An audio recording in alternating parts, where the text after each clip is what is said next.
welcome back. Well, you know you're doing well as a world leader when you start being praised by high-ranking officials within terror organisations.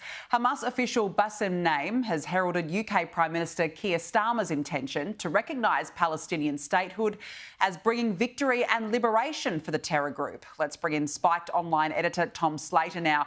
Tom, good to see you. Gee, that's a glowing endorsement.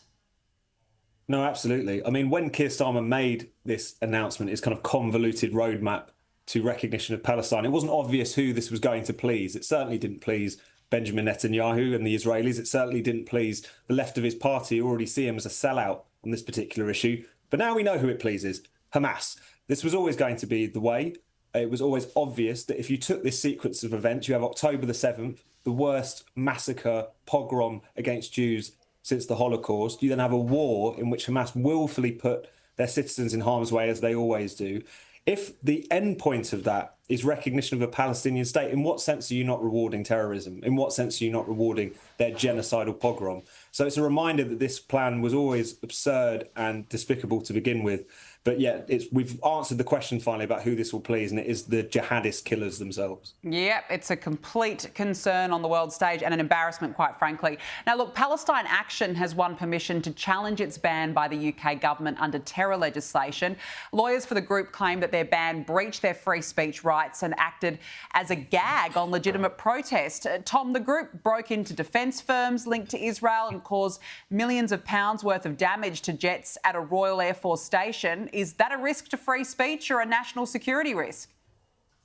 No, absolutely. I mean, if you're talking about smashing up RAF planes, causing £7 million of damage, as they did at RAF Bryce Norton, this, of course, isn't a free speech issue. I think where things have got tricky with this prescription is the fact that it criminalises membership of this group. It criminalises even expressing support for this group. There's been over 200 protesters who've been arrested over the course of the past month or two for simply kind of holding up signs in public saying, I support Palestine Action, I oppose genocide. So I think, in a way, this was inevitably bound to happen. I think this group is despicable. They've done far worse than attack RAF bases. They've even targeted Jewish businesses, claiming some convoluted connection to Israeli defence firms that doesn't really exist.